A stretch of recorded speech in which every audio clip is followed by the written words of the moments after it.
बच्चों, आज है हमारा रिवीजन का डे 24। आई होप आप मेरे साथ साथ अच्छे से रिवीजन कर रहे होंगे। आज की वीडियो में जो मैंने चैप्टर लिया है उसका नाम है दूसरा देवदास। सारांश करेंगे, इसके मुख्य बिंदु करेंगे, व्याख्या के पर्पज से इस चैप्टर को हम पढ़ेंगे। बड़ी आसान सी कहानी है, बहुत ज़्यादा इसमें व्याख्या के लिए बहुत सारी चीज़ें नहीं है। एक या दो पैराग्राफ हैं जो एक्सप्लेनेशन की डिमांड करते हैं, बाकी बड़ी सरल भाषा में लिखी गई बहुत सुंदर सी एक कहानी है। प्रश्न उत्तर करेंगे और एक क्वेश्चन हम लेंगे अभिव्यक्ति और माध्यम से। तो चलिए आज का चैप्टर शुरू करते हैं, दूसरा देवदास। चलिए पाठ की बेसिक जानकारियों से शुरू करते हैं। पाठ का नाम है दूसरा देवदास। लेखिका है ममता कालिया, पहली फीमेल राइटर है आपके पूरे सिलेबस में। भाषा है सीधी, सरल और रोचक भाषा है। बहुत अच्छे बिंब बनाए गए हैं पूरे चैप्टर में, बहुत अच्छा सस्पेंस क्रिएट किया गया है। पढ़ने वालों को रुचि जागृत होती जाती है कि आगे क्या होने वाला है। तो इस तरीके की रोचक भाषा का प्रयोग है। चलिए सारांश देखते हैं, क्योंकि निष्कर्ष के लिए बहुत सारी चीज़ें इसमें नहीं है। तो चैप्टर की स्टोरी से शुरू करते हैं। बहुत सारे बच्चों ने चैप्टर की स्टोरी पढ़ भी रखी होगी और बहुत अच्छे से पढ़ रखी होगी, लेकिन फिर भी रिवीजन के पर्पज से इसको एक बार रिवाइज कर लेते हैं। कहानी के नायक का नाम संभव है और कहानी की नायिका का नाम पारो है। पूरे पाठ में हमें नायक और उसकी मनोदशा के बारे में बताया जाता है, और कहानी के अंत में जाकर के एक लाइन जो है बस वो पारो का डायलॉग है, वो भी अपने मन में सोचती है। इतना हमारी हीरोइन का रोल है इस कहानी में। संभव के बारे में क्या बेसिक जानकारियां हैं अगर उसका हम देखें। संभव दिल्ली का रहने वाला है। पढ़ाई पूरी करने के बाद वो सिविल सर्विसेज की परीक्षा देने वाला है। पेपर में बैठने से पहले उसके माता पिता ने उसको बोला है कि वो हरिद्वार चला जाए अपनी नानी के घर, और वहाँ जा कर के वो थोड़ा बहुत ईश्वर का आशीर्वाद ले ले ताकि उसकी परीक्षा जो है अच्छी रहे और सफल रहे वो। संभव इस तरीके के कर्म कांडों में विश्वास नहीं करता। कर्मकांड हम उनको कहते हैं कि ये वाला व्रत कर लो तो ऐसा हो जाएगा, ऐसे पूजा कर लो तो ये हो जाएगा, भगवान को ये चढ़ाओ तो ये मनोकामना पूरी हो जाएगी। ये सारी चीज़ें कर्मकांड हैं। तो संभव इन कर्मकांडों में विश्वास नहीं करता, लेकिन नानी का घर उसे पसंद है, घूमना फिरना उसे पसंद है। तो वो घूमने के उद्देश्य से कि पेपर की तैयारी करने से पहले थोड़ा सा अपना माइंड फ्रेश करने थोड़ा सा घूम ले, ताकि वो बाद में अच्छे से पढ़ाई कर सके, इस उद्देश्य से वो हरिद्वार आ जाता है। हरिद्वार में नानी उसे गंगा आरती पर जाने को कहती है कि यहाँ आया तो गंगा आरती पर एक दिन उसको ज़रूर जाना है। तो संभव जो है संध्या की गंगा आरती में भाग लेने के लिए चला जाता है। शाम के समय जो आरती होती है उसमें वो चला जाता है। कहानी में हर की पौड़ी का शब्द चित्र प्रस्तुत किया गया है। पहला जो इम्पोर्टेंट क्वेश्चन बनता है इस चैप्टर में वो यही है कि आपको गंगा आरती का वर्णन अपने शब्दों में करना है, तो वो शब्द चित्र हमें बताना है। तो बहुत शॉर्ट में मैं यहाँ इसको लिख रही हूँ। गंगा आरती से पहले सभी लोग जो है स्नान करते हैं। वहाँ बहुत सारे पंडे होते हैं, वो सभी लोगों के माथे पर चंदन का और सिंदूर का टीका लगा देते हैं। अचानक से सैकड़ों दीप जल उठते हैं। जैसे ही पुजारी अपनी आरती शुरू करता है, बाकी सारे लोग जिन्होंने उस आरती में भाग लेना होता है वो दोने लेकर के आए होते हैं और वो अपने अपने दीपक जला लेते हैं। तो सैकड़ों दीप जल उठते हैं। पंडित जो है पीतल का 5 मंजिल वाला दीपक पकड़ करके आरती करने लगता है। मंदिर की घंटियां बजने लगती हैं। जो लोग आरती में भाग लेते हैं उन्होंने अपने हाथ में दोने पकड़ रखे होते हैं। आरती के बाद वो लोग अपने दोनों को जो है गंगा में बहा देते हैं। तो जब तक आरती है चलती है वो आरती अपने दोने से करते हैं, उसके बाद दोनों को जो है गंगा में बहा देते हैं। उसके बाद बताया है कुछ लोग दोनों से पैसे उठाने का काम करते हैं। लेखिका ने उन्हें गंगा पुत्र कहा है। यानी कुछ लोग हैं जो उन दोनों में से पैसे उठाएंगे, सिक्के उठाएंगे, और कुछ लोग जो हैं गंगा में ऐसे डायरेक्ट सिक्के डाल देते हैं पूजा करते टाइम। तो कुछ लोग ऐसे होते हैं जो गंगा में बार बार डुबकियां लगाते हैं और सिक्के उठाने का काम करते हैं। उनको लेखिका ने गंगा पुत्र बोला है। गंगा से जो पैसे मिलते हैं उन पैसों को रेजगारी के रूप में बेच करके उनका घर चलता है। तो उनके जीवन का यही आधार है, उनका ये रोजगार है। इन सब के वर्णन के बाद कहानी जो है शिफ्ट होती है संभव पर। संभव स्नान के बाद आरती में भाग लेने जाता है। तो पुजारी उसे कहता है कि अंदर आ जाओ, मंदिर में दर्शन कर जाओ। संभव को भी याद आती है कि उसकी नानी ने कहा था कुछ पैसे जा करके अंदर मंदिर में दान करके आना। तो उसे कुछ पैसे दान करने थे, लेकिन उसके पास खुले पैसे नहीं थे, तो वो थोड़ी सी दुविधा में था। तो पुजारी कहता है अंदर आ जाओ, मैं तुम्हें छुट्टे पैसे दे दूंगा तो तुम्हारा काम हो जाएगा। तो पुजारी उसे अंदर बुला करके खुद आरती करने में व्यस्त हो जाता है, और संभव जो है अपने छूटे पैसों की वेट कर रहा होता है। उस मंदिर के अंदर पूजा में भाग ले रहा होता है। तभी एक लड़की गुलाबी साड़ी में उसके साथ आकर के खड़ी हो जाती है। वो सीधे स्नान करके मंदिर में आई थी और उसके कपड़े गीले थे। मंदिर में थोड़ा सा अंधेरा था, क्योंकि हमने चैप्टर के शुरू में पढ़ा कि संध्या आरती में वो भाग लेने आया हुआ था। तो संध्या आरती खत्म होने के बाद मंदिर के अंदर थोड़ा सा अंधेरा था, इसलिए जब वो लड़की संभव के साइड में आकर के खड़ी हुई तो उसे आइडिया नहीं आया कि वो कितने पास खड़े थे। संभव पहले से ही वहाँ आँखें बंद करके खड़ा था, तो उसे भी कुछ ऐसा एहसास नहीं हुआ कि वो लड़की जो है कितने नज़दीक उसके पास आकर के खड़ी हो जाती है। लड़की ने पुजारी से कहा, हमें आरती के लिए देर हो गई है। पुजारी हम शब्द सुनकर सोचता है कि संभव और लड़की दोनों एक साथ आए हैं, जबकि लड़की ने हमें खुद के लिए बोला था। तो उसका जो ये बोलने का तरीका था, मैं को हम बोलना, इससे पुजारी जो है कंफ्यूज हो जाता है। वो लड़की मैं को हम बोलती है कि उसे कहना था मुझे गंगा आरती में भाग लेने के लिए देर हो गई है, लेकिन उसने कहा कि हमें गंगा आरती में भाग लेने के लिए देर हो गई है। तो पुजारी जो कि दूसरी तरफ मुंह करके आरती कर रहा होता है, वो नहीं देखता कि कौन किस समय आया है, और वो एकदम से गलतफहमी का शिकार हो जाता है। उसे लगता है कि दोनों जो है एक साथ आए हैं।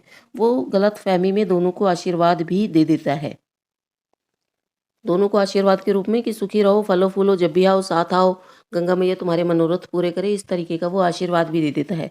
जब दोनों व्यक्ति इस आशीर्वाद को सुनते हैं, संभव और पारो जो हमारी नायिका है, दोनों जब इस आशीर्वाद को सुनते हैं तब उन्हें एहसास होता है कि दोनों कितने पास खड़े थे, और जो पंडित ने हम शब्द को समझ लिया कि एक जोड़े के रूप में आए हैं, तो इस आशीर्वाद से दोनों झेंप जाते हैं, दोनों बिल्कुल हड़बड़ा जाते हैं, और लड़की जल्दी से भाग जाती है। संभव उसके पीछे जाता है, वो उससे बात करना चाहता है और स्थिति स्पष्ट करना चाहता है, लेकिन लड़की जल्दी से बाजार में गुम हो जाती है, संभव को नहीं मिलती। काफ़ी देर तक संभव जो है उस लड़की को ढूंढते हुए घूमता है बाजार में, लेकिन वो नहीं मिलती, तो उसको बहुत देर हो जाती है घर वापस लौटने में। तब तक नानी उसकी बहुत चिंतित हो जाती है और उसे जो है खाना खाने के लिए बोलती है, लेकिन संभव का ध्यान उस लड़की में ही अटका हुआ होता है और बिना खाए हुए वो लेट जाता है। लेटे लेटे जैसे ही उसे ध्यान आता है कि लड़की ने पुजारी को ये कहा था कि आज तो हम लेट हो गए हैं, लेकिन हम गंगा आरती में भाग लेने कल फिर से आएंगे, तो उसके मन में दोबारा से आशा जगती है। वो बड़ा बेचैन हो रहा था कि वो अपनी बात भी नहीं कह पाया, वो अपनी स्थिति को क्लियर नहीं कर पाया उस लड़की के सामने, तो मन में उसके बड़े बेचैनी थी। लेकिन जैसे ही उसको उसकी ये बात याद आती है उस लड़की की कि वो कल दोबारा से आएगी गंगा आरती में, तो उसके मन में उससे मिलने की आशा जग जाती है और वो उठ करके भोजन करने लगता है। पहले उसका मन नहीं था खाना खाने का, लेकिन जब उसको ये बात याद आई तो उसके मन को थोड़ी तसल्ली मिली, उसे ये उम्मीद जगी कि वो लड़की उसको अभी भी मिल सकती है दोबारा से। संभव सारी रात उस लड़की के ख्यालों में ही निकाल देता है और ढंग से सो नहीं पाता। अगले दिन बैसाखी थी, हालांकि बहुत ज़्यादा भीड़ रहने वाली थी गंगा पर, लेकिन फिर भी उसने दोबारा से उस लड़की को ढूंढने का निश्चय किया और वो हर की पौड़ी पर चला गया।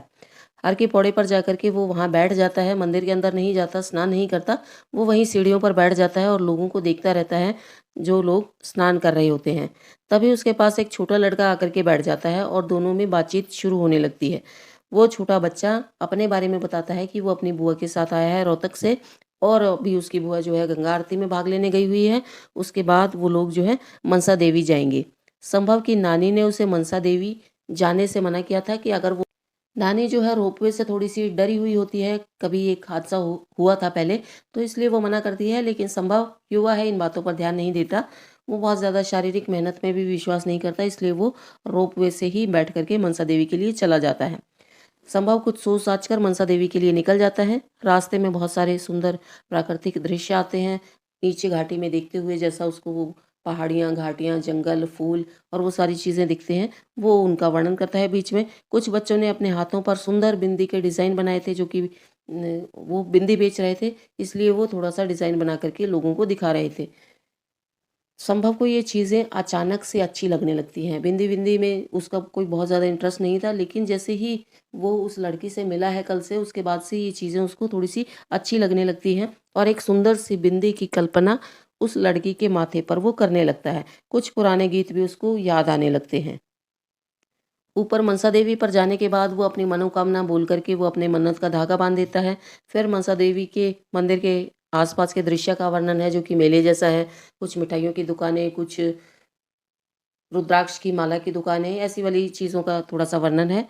वापस उतरते समय दूसरी केबल कार में वो छोटा बच्चा जो कि हर की पौड़ी पर उसे मिला था, और वो लड़की जो कि उसे मंदिर में मिली थी, दोनों एक साथ दूसरी केबल कार में उसको दिखाई देते हैं।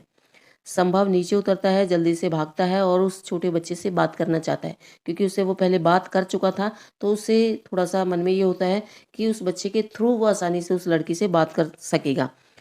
तो उस छोटे लड़के से बात करता है और उस लड़की का परिचय जानना चाहता है। छोटा बच्चा अपनी बुआ का नाम पारो बताता है, तब संभव उसे अपना भी परिचय देता है और अपना नाम उसे संभव देवदास कह कर के बताता है। कहानी के एंड में, जैसा कि मैंने शुरू में बताया था कि शुरू में पूरी इस कहानी में केवल संभव की मनोदशा का वर्णन है, उसके पॉइंट ऑफ व्यू से इस कहानी का पूरा वर्णन किया गया है। एंड में केवल लड़की का एक डायलॉग है और वो भी मन में सोचती है। लड़की मन में सोच रही होती है कि अभी उसने मनोकामना मांगी थी और इतनी जल्दी मनोकामना उसकी पूरी भी हो गई। तो लड़की की मनोदशा का वर्णन पूरे केवल इस एक वाक्य से ही पता लग जाता है। संभव की मनोदशा जैसी रही पूरी रात भर, ठीक वैसी ही मनोदशा पारो की रही थी रात भर। वो भी उससे मिल करके अपनी स्थिति क्लियर करना चाहती थी, बात करना चाहती थी और इसी वजह से वो भी मनसा देवी गई थी। उसने भी यही मनोकामना मांग करके अपनी मन्नत का धागा बांधा था। जैसे ही वो नीचे उतरी, नीचे उतरने से पहले ही संभव उसे मिल जाता है। तब वो ये डायलॉग अपने मन में सोचती है कि इतनी जल्दी मनोकामना की गांठ बांधी और इतनी जल्दी मनोकामना पूरी हो गई। संभव ने तो अपने नाम के साथ देवदास शब्द ही जोड़ दिया है इस कहानी में। इससे संकेत मिलता है कि वो अपनी इस प्रेम कहानी को आगे बढ़ाना चाहता है। पूरी कहानी पहली नज़र के प्रेम को दर्शाती है। कहानी में बताया गया है कि प्रेम के लिए कोई निश्चित व्यक्ति, स्थान या समय की ज़रूरत नहीं होती। ये भावना जो है एक नज़र में भी प्रबल हो सकती है। तो ये था हमारी इस कहानी का सारांश। बहुत आसान सी कहानी है, बहुत सारी इसमें एक्सप्लेनेशन की गुंजाइश नहीं है। केवल एक पैरा है जो एक्सप्लेनेशन की मांग करता है, उसको मैंने प्रश्न उत्तरों में शामिल किया है। तो चलिए जल्दी से प्रश्न उत्तर देख लेते हैं। बहुत पहला प्रश्न है, पाठ के आधार पर हर की पौड़ी पर होने वाली गंगा जी की आरती का भावपूर्ण वर्णन अपने शब्दों में कीजिए।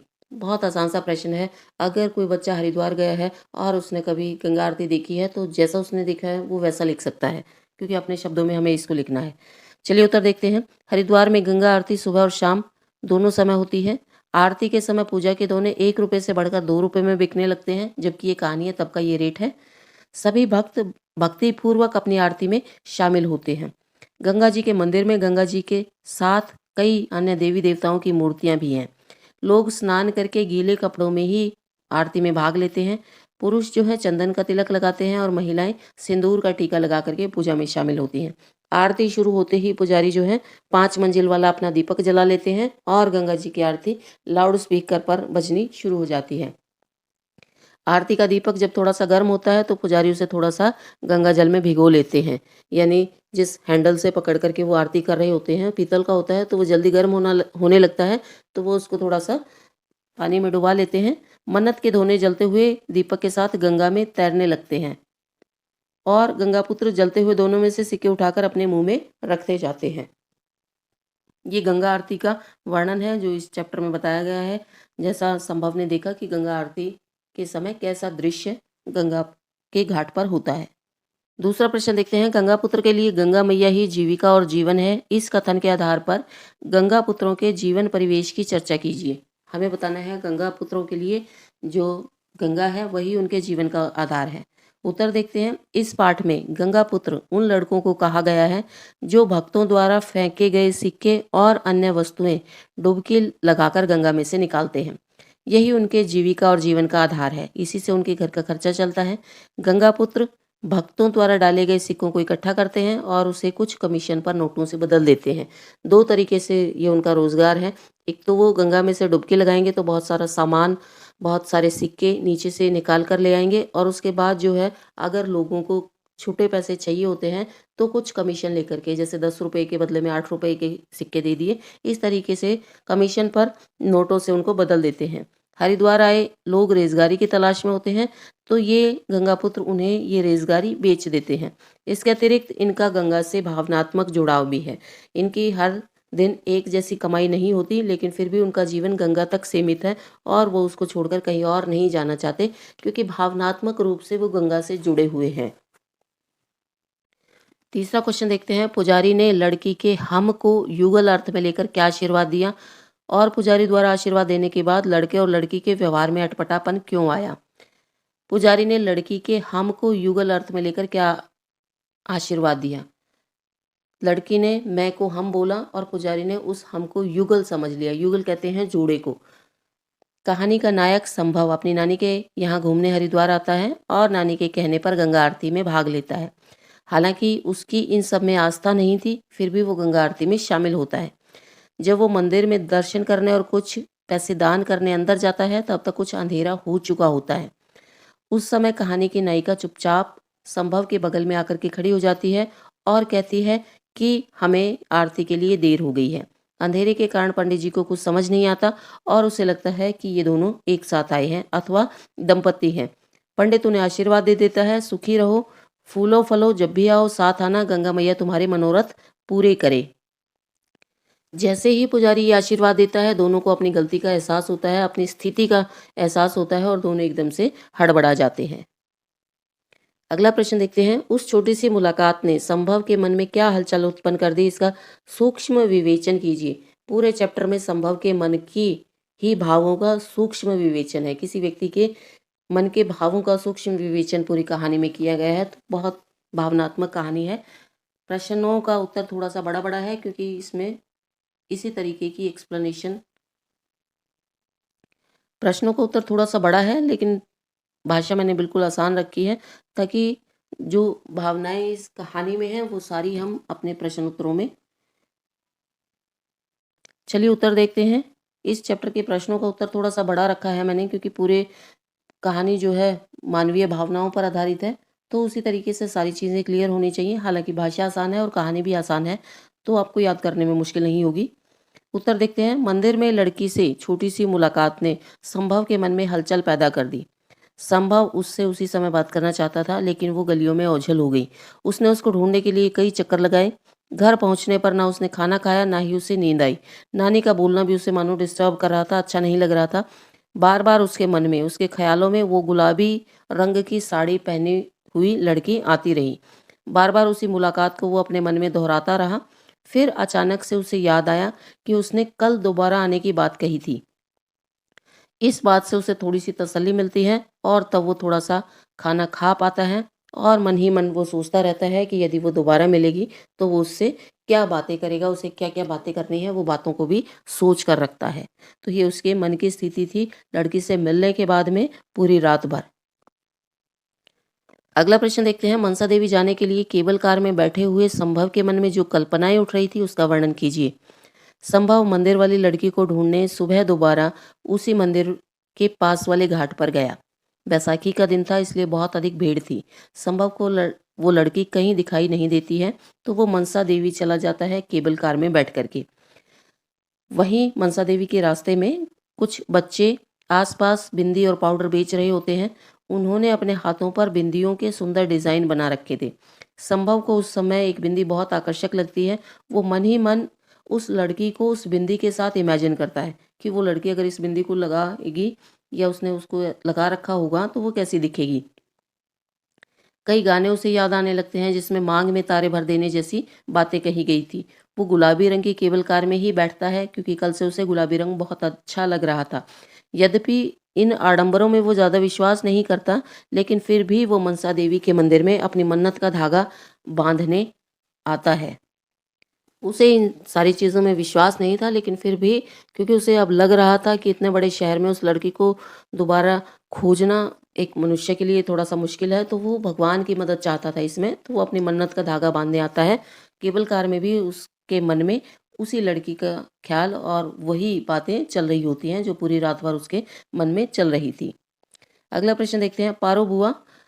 पारो बुआ इनका नाम है। उसे भी मनोकामना का पीला लाल धागा और उसमें पड़ी गिठान का मधुर स्मरण हो आया। कथन के आधार पर कहानी के संकेतपूर्ण आशय पर टिप्पणी लिखिए। अब आपको इस चैप्टर में जो दो प्रश्न हैं थोड़े से एक जैसे हैं, उन दोनों में थोड़ा सा ये ध्यान रखना है कि ये लाइनें किसकी हैं। ये वाली लाइनें जो हैं उसमें पड़ी गिठान का मधुर स्मरण हुआ या मनोकामना का लाल पीला धागा और उसमें पड़ी मधुर गिठान, ये वाली लाइनें जो हैं संभव की हैं। और दूसरा जो मनोकामना का धागा बांधने वाली लाइनें हैं जो अगले प्रश्न में आएंगी वो लाइनें पारो की हैं। तो कभी कंफ्यूज होकर के प्रश्न की लाइनें किसी दूसरे व्यक्ति की हों और आप दूसरे की मनोस्थिति का वर्णन ना कर दो, ये आपको ध्यान रखना है। संभव मंदिर वाली लड़की को ढूंढने जब घाट पर जाता है तो उसकी मुलाकात एक छोटे बच्चे से होती है। वो छोटा बच्चा अपनी बुआ के साथ रोहतक से हरिद्वार आया होता है। मनसा देवी से वापस लौटते समय संभव को वो लड़का जो है केबल कार वाली लड़की के साथ दिखाई देता है। तब संभव उसे भागकर पकड़ लेता है और अपनी बुआ से परिचय कराने का आग्रह करता है। जैसे ही छोटा बच्चा अपनी बुआ का नाम पारो बताता है, संभव के मन में जो दबी हुई इच्छाएं थी वो मानो सच होने लगती हैं। कल से जिस लड़की को वो पागलों की तरह ढूंढ रहा था, जब उसका नाम वो पारो सुनता है तो उसे लगता है कि उसकी जोड़ी जो है स्वयं ईश्वर ने बनाई है, क्योंकि वो इस लड़की के लिए कल से देवदास बना हुआ था।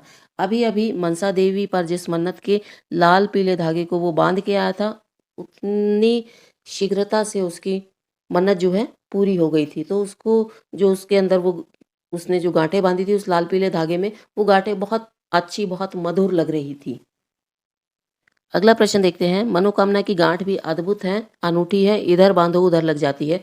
कथन के आधार पर पारो की मनोदशा का वर्णन कीजिए। पिछले क्वेश्चन में संभव की मनोदशा से संबंधित था वो लाल पीला धागा, और यहाँ ये जो डायलॉग है ये पारो का है, तो इनमें कंफ्यूज आपको नहीं होना है। पूरे चैप्टर में सबसे इम्पोर्टेंट प्रश्न आपका यही है। एग्जाम में अगर आना है तो ये प्रश्न सबसे इम्पोर्टेंट है। चलिए इसका आंसर देखते हैं। इस पूरी कहानी में केवल संभव की मनोदशा का वर्णन किया गया है और सारी कहानी संभव के नज़रिए से ही लिखी गई है। हमें लगता है कि केवल संभव ही उस लड़की को ढूंढ रहा है और उससे मिलने को बेचैन है, लेकिन ऐसा नहीं था। वो लड़की भी संभव से मिलना चाहती थी। मंदिर वाली एक छोटी सी घटना ने उसके मन में भी प्रेम का बीज बो दिया था। वह भी संभव से दोबारा मिलने के लिए मनसा देवी आई थी और उसने वहां मनोकामना की गांठ बांधी थी। जैसे ही मनसा देवी से मन्नत का धागा बांधकर दोनों नीचे उतरे, दोनों की मुलाकात हो जाती है। इसी समय पारो की मनोदशा का लेखिका ने वर्णन किया है।